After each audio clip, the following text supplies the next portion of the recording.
Hey, guess what day it is today? It's salsa making day. So here we are. This is how we're going to start. We're just going to run through this recipe real fast. 12 pounds of tomatoes, picked off the plants today. Put an X in the bottom of each one. Cut the tops out and the cores.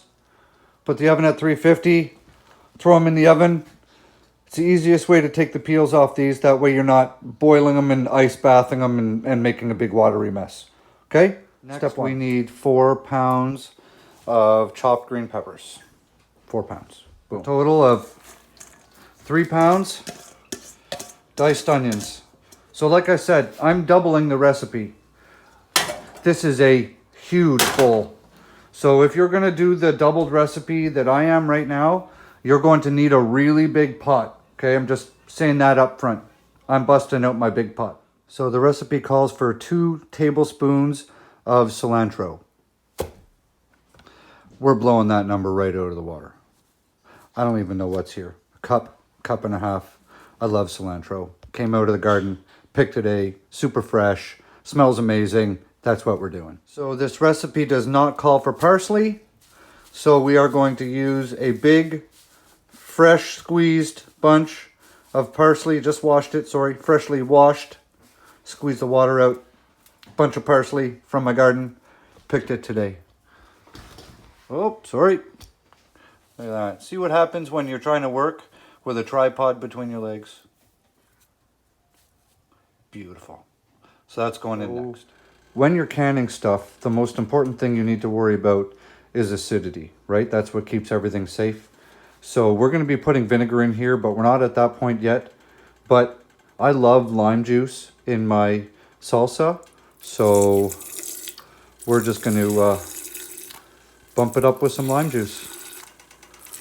Because how do you go wrong with lime salsa, right? Especially with all that beautiful cilantro in there.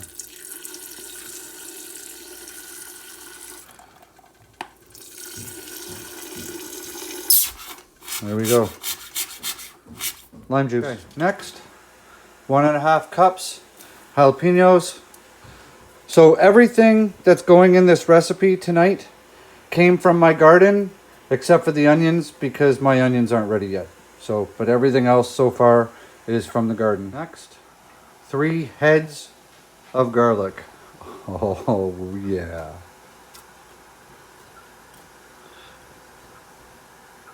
If you don't put 3 heads of garlic in here, don't even bother making this recipe. You're just a fraud. Everybody loves garlic. I know that. You know that. All right. 2.5 cups of vinegar.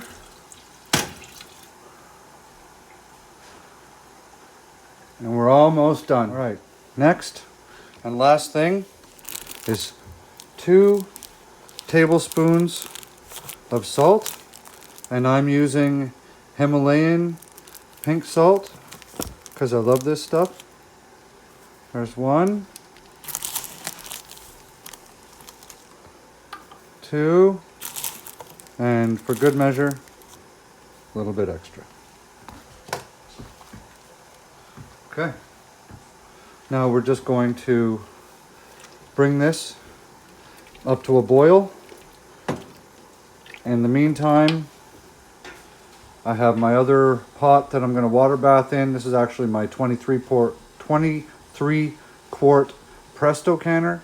So that's what we're going to water bath in. I'm going to double stack the pints. Yes, you can double stack them, but you have to have one of those metal discs between them. So you'll see when I'm loading it.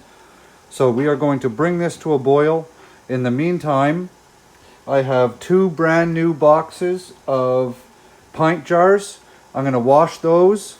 I'm going to get another pot on the stove for the lids, and with some water in it, I'm going to start warming that up. And when the jars are washed, they're going to go right here beside. We're going to put the jars right here. And once this pot of salsa is boiling, we're just going to start ladling everything in. We're down to our last pint. So we're looking for 1/2 inch of headspace. So get your jar funnel, fill them up. Got just a little bit left in the pot. We're going to use that little bit tomorrow, and I'm going to cook some chicken in it. All right, so now what we're going to do is you take your, usually in these little canning kits, you get one of these, and if you look real close, right here, camera might not pick it up, but there's actual measurements, right? So this is our 1/2 inch headspace. So all you do is you put it like that, and you just top up these jars until you get to the level where you need to. So maybe we won't actually have any left over for tomorrow. All right. All right, I'm going to top all these up to the right amount of headspace, and then we'll be back. All right, so we got our headspace right. Take your little tool, run it around inside, get any air bubbles that are out. But since it's a liquid, chances of really any air bubbles being in there is almost non-existent. So we're going to run that around. And then you're gonna need some vinegar and a cloth.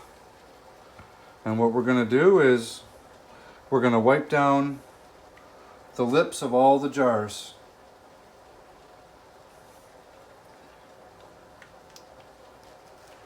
And the vinegar is gonna wipe off any of the muck that we may have gotten on there.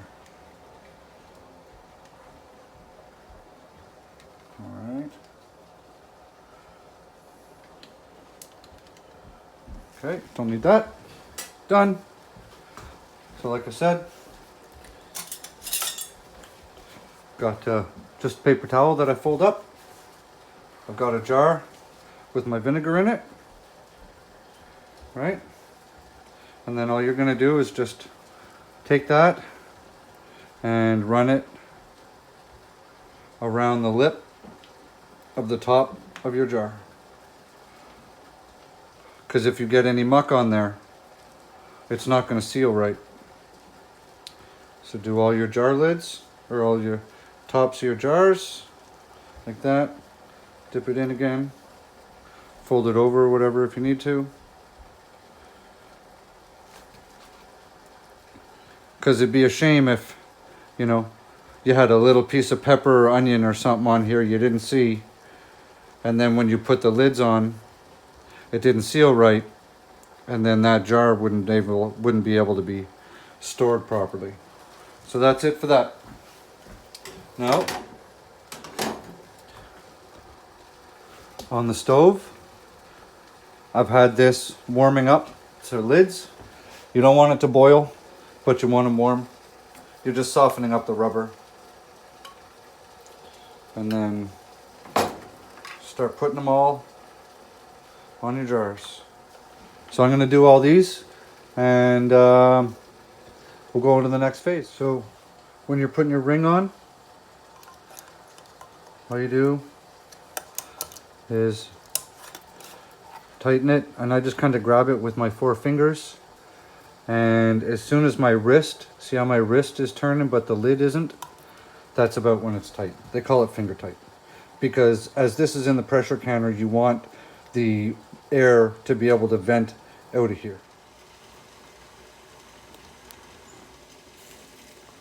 So we got them all, we've got them double stacked.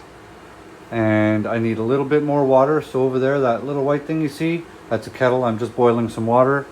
And you need to have 1 inch of water over the top of these jars. So I'm gonna fill this pot pretty much right up to the top. That's my option here. So that's the plan. Not bad for 5 hours of work, eh? How many we got there? 1, 2, 3, 4, 5, 15, 18 jars. And their lids are pinging already. So we got 18 jars, 5 hours. And I think that's it for salsa for this year. I might make a small batch of smoked paprika salsa once the paprika peppers that I'm growing are ready to go. But that's all she takes. You guys want to take a closer look? Let's bring you right in.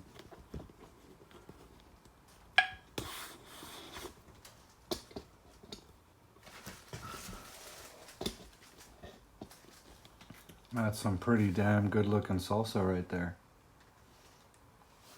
Why's my phone crooked? There we go. That's a little better, eh? All right, guys. So that's all she wrote for today. We got lots more of this stuff coming. Harvest season is rocking and rolling. I got totes of food in my kitchen and totes of food all in my dining room, and everything's got to get processed. So keep your eyes out for more videos. Hope you guys like this one. I tried to make it shorter than the rest of them. I know it's a multi-stage process, so I don't know how long this video is going to be, but I really tried to make it as short as possible. So you can follow the recipe. Hope you enjoy it. It's a Ball Blue Book recipe, so it's certified. You don't have to worry about it. So, and I processed these for 15 minutes. Okay? So share this out. Leave me a comment. Smash that subscribe button if you haven't done so already, and hit that notification bell so you guys can follow along and do more stuff like this. All right? Have an awesome night. Grow good food. See ya.